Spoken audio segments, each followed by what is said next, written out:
Niye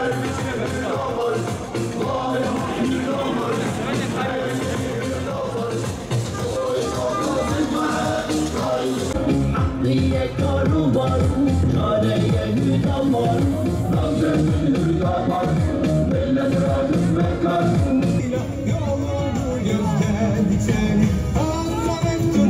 Evet, bu ışıklar ki Adana'mızı aydın.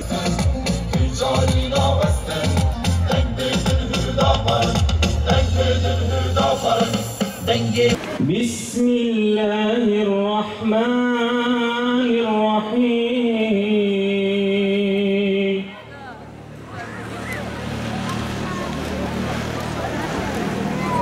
Elif lam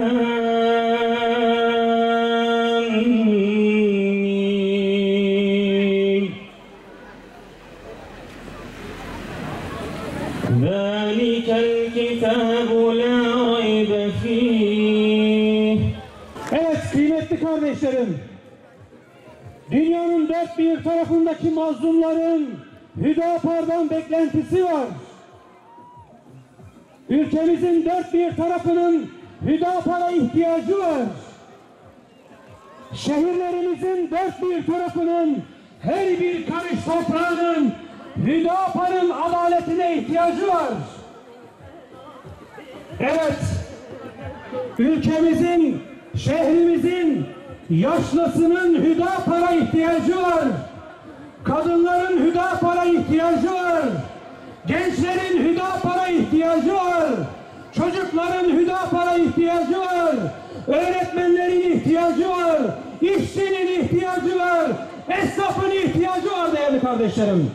Bu sefer bizimle olur. Hüdapar'la olur. O zaman bu sefer evet kardeşler, toplumun bütün katmanlarına tek tek dokunarak bu sefer Hüdapar'ın olması gerektiğini ve bu işin belediyecilik anlamında hakkaniyet çerçevesinde ancak bizimle olacağını vurgulamamız lazım. Bir daha söylememiz, bir daha konuşmamız lazım kardeşler. Hepimiz bunun bilincinde olalım Allah'ın izniyle. Cesur, dürüst, kararlı ve de adil belediyecilik. Doğru dürüst işletiminin olmadığı, ulaşımın canlı olduğu, şehir görünümünün bir türlü canlandırılamadığı yüreğimiz, Seyhan'ımız, Adana'mız maalesef. Evet. Doğru dürüst, evet başkanımız söyledi, sportif faaliyetlerin yapılacağı gençlik spor alanlarının olmadığı yüreğimiz. Her yıl onlarca çocuğumuzun yüzülecek mekanlar olmaması hasebiyle kanallarda boğulduğu yüreğimizden bahsediyoruz. Canımızın acıdığı, yaralandığı ve kanadığı yüreğimizden bahsediyoruz kardeşler. Buna dur demeliyiz. Buna vicdanlar dur demeli. Buna yüreği dur demeli. Bunu mutlaka buradaki kardeşlerimiz de Allah'ın izniyle bilinçli ve planlı bir çalışmayla bunun önünde mutlaka set olacak ve dur diyecektir. Artık yüreğinde Hüdapar olmalı. Artık Adana'mızda ve ilçelerinde Hüdapar belediye hizmetleri olmalı. Sarıçam'da utanç vesikası, çöp yığını. Bu nasıl bir şey? Ve son 4-5 yıllık zaman zarfında 40-50 bin insanımız Sarıçam'a gitmiş.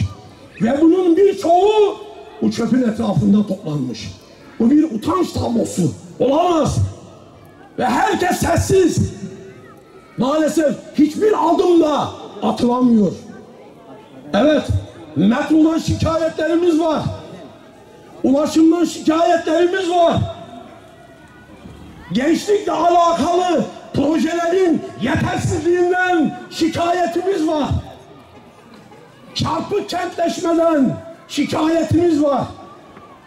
Yüreği olarak ağırlıklı olmak üzere Adana'nın bütününde evet uyuşturucudan ve uyuşturucu baronlarından şikayetimiz var.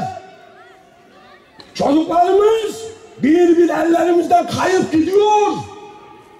Durduramıyoruz. Önüne geçemiyoruz. Yetkilileri ikaz ediyoruz. Ama nafile.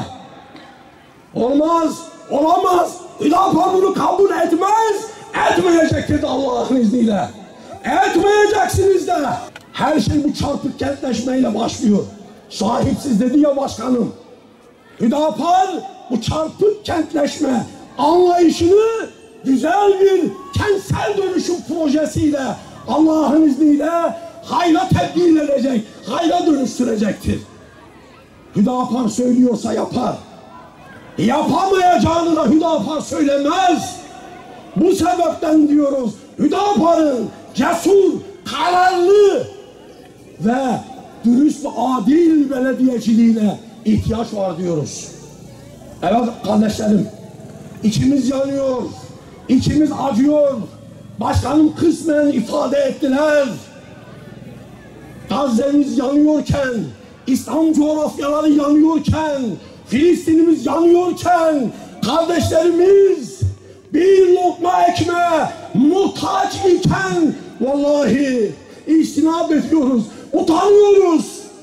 Belediye başkanlığı seçimleri için sokakta koşturmaya, trilyonlarca lira paraların buraya akıtılmasına, bir lokma ekmeğe muhtaç kardeşlerimizi gördüğümüzde utanıyoruz, ağır ediyoruz. Rabbim şahittir ki. Ama o kardeşlerimiz ne diyorlar biliyor musunuz?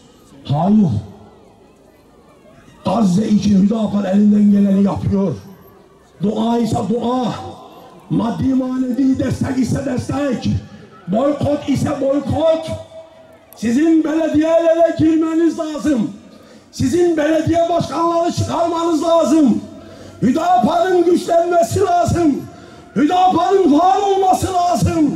Hüdapar'ın büyümesi lazım diyen bizatihi o bir lokma ekmeğe muhtaç olan Gazze'li kardeşleriniz, Hamaslı kardeşleriniz, bunu da böyle bilin kardeşlerim.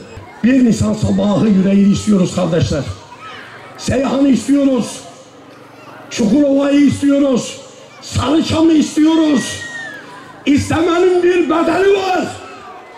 O bedelde kapı kapı dolaşarak halkımızı Hüdapar'a ikna ederek bu belediyeleri almamız ve Hüdapar'ın belediyecilik hizmetlerini bu sahipsiz ve adaletsiz şehirlerimizde uyuşturucunun ve çarpık kentleşmenin boy boy kol gezdiği bu şehirlerimizde Hüdapar'ımızın hakimiyetini, zaferini kutlamaya hazır mıyız? Allah'ın izniyle. 1 Nisan sabahı Adana gözlerini Hüdapar'ın Allah'ın izniyle zaferine, başarısına ve belediyeleri almasına açacaktır Allah'ın izniyle. Esselamu aleyküm ve rahmetullahi ve berekatuhu.